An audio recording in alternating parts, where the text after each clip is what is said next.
Back here on First Things First, former Pro Bowl linebacker Bart Scott joins the show. What's up, Bart?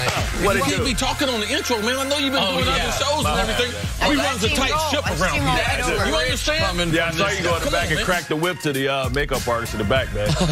What are you calling the kettle? Say you have your chocolate mocha ready. Bart, let's talk sports. Revealing all our state secrets, Bart. Antonio Brown was officially introduced to the Raiders faithful yesterday. The marriage between AB and John Gruden will certainly be an interesting one to watch. As CC says, spicy versus spicy. The 7-time Pro Bowler addressed the media. That's how you said it, CC? For the first Just time. put something on it. I just put a little spice on that spicy. For the first time since this was announced, Antonio Brown cannot wait to dive into Gruden's offense. Adam Gase moment right there. What are you doing with his eyes? I'm just here as a sponge to soak up every information Coach got, to be as successful I can be and to help the team take it to a new level. So I'm just excited being in the same buildings with guys who've been great from the past. But I'm excited to be here and help things go to another level as far as the winning environment. My goal really is to catch Jerry Rice. I'm playing with a guy like Coach Gruden. Obviously, you know what it takes to keep me upright and fresh and to keep me out there for a long time. So, you know, securing this challenge is a challenge every year to prove my love for the game, you know, and I'm just taking it 1 year at a time. All right, Bart, we haven't spoken to you about this particular deal. Break it down for us a little bit. What is Antonio Brown going to have to do for himself and for the organization for this to be considered a success in Oakland? He's going to have to get them to the playoffs in one of the toughest divisions in football, and it's going to be hard to do. I think this is more of a 2-year rebuild. You look at how they retooled and they brought in the left tackle. They went out and got a slot receiver in Ty Williams, which is a good pickup.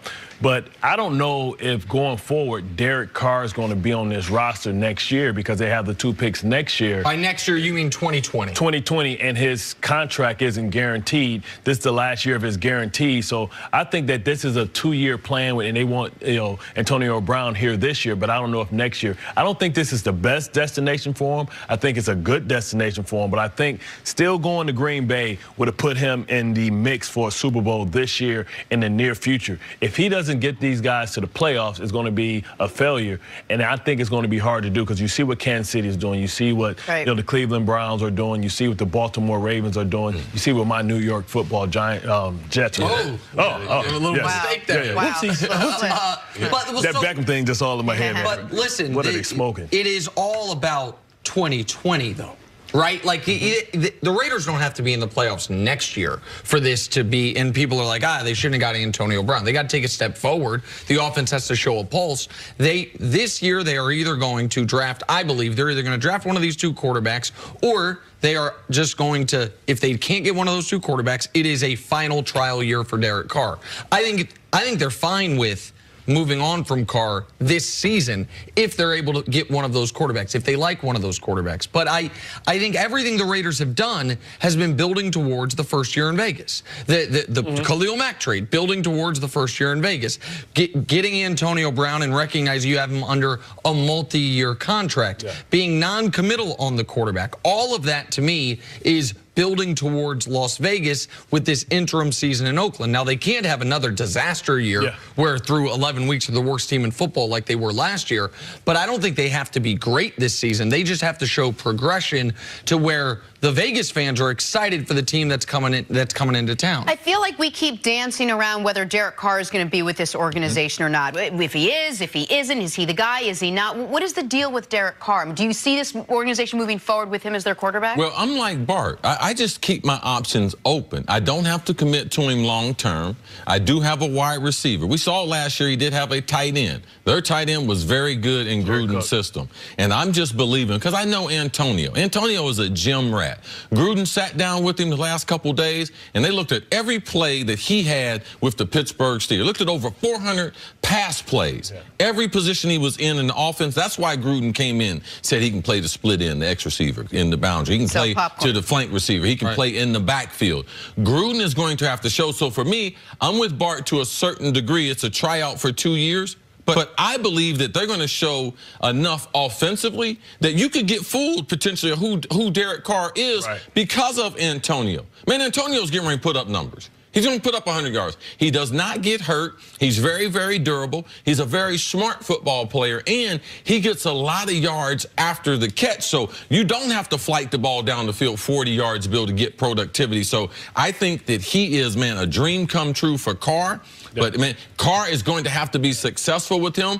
But if I'm Oakland, with all those, I got 3 number ones this year, 2 next year.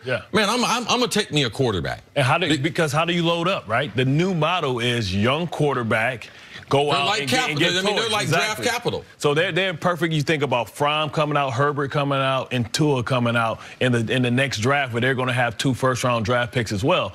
How about taking that to Vegas? And I think I disagree with you to a certain extent. I think they have to replace Khalil Mack, because you can't let a transcendent generational talent walk away and not replace him, give the fan base somebody to be excited about. So a guy like Josh Allen, the kid from Kentucky. See what got lost in the whole Kansas City, San Francisco trade is that now we thought that San Francisco was going to go get that pass rusher. So that means now the Jets and the Raiders are primed for Nick Bosa, Josh Allen. See, one person, I see what you mean. The Nick Bosa, sweepstakes is open. And we're going to see, because if anybody moves up and trades with San Francisco, it's for a quarterback. So they can get the best pass rusher in the game to replace Khalil Mack. That's what you sell to Vegas as well. Right. Also, the optics. What you're saying, man, they have to place Khalil Mack. The way the trade went, with them giving up a 3 and a 5, because we knew the type of person and wide receiver that Amari Cooper had the potential to be.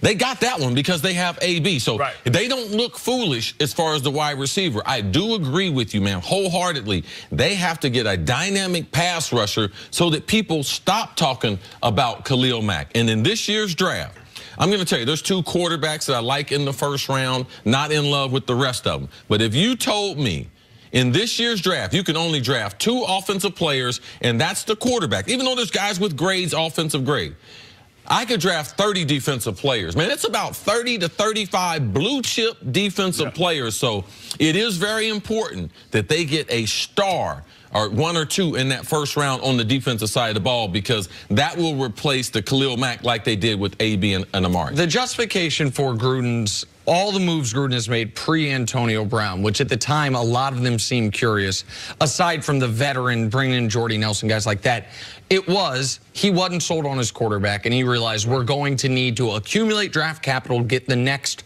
quarterback. If they do what you're saying, which is not draft Kyler Haskins here, that they get the pass rusher, which I think is a really interesting point, that Nick Bosa, who most people think is the best player in the draft, could be available in the 3-4 range. Well, now the value proposition there is enormous. If what you're saying is true, the other thing the Raiders, we say they have 3 in this year's, 3 first in this year's draft and 2 in the following year. When you've got the top pick and then you've got the 2 picks in the 20s, if you're focused on a quarterback for 2020, that's the type of spot where you can flip one of those for a 2020 first-round pick. So you're still coming away with 2 first-round picks this year, and then you have 3 in the year you're talking about the quarterback. Positions of need for them, right? They have to get cornerbacks. They don't have any cornerbacks. So you think about Greedy, you think about all the corners that's going to fall down there. You got to get your corner as well. So it's about getting things to build around your quarterback when he shows up. The hardest positions and the most valuable positions in football: left tackle, cornerback, pass rusher, because you got to be able to protect the quarterback and you got to be able to defend the quarterback. They just paid for their left tackle in Trent Brown. Exactly. You think they can draft the pass rusher in the top 5? And then a corner maybe with one of the picks in the 20s? Absolutely. Then next year, move up before Herbert, Fromm, or Tua. Those are going to be the guys available. I believe it's really important for John Gruden, if he can show and have success with Antonio after leaving Pittsburgh the way he left a great franchise, they open themselves up as a team like they used to do Oakland Raiders. When they go to Vegas, they can get guys to start coming to Vegas for less money. No state taxes. Man, I would like to, you know. They can get Nick to go there. Well, I'm just telling you, players will go to Vegas. So that's important how that relationship works out. All right, we've got to take a break. Bart, stick around. Coming up, does OBJ make the Browns instant contenders? That's next on First Things First. Man, you weren't as good in that segment.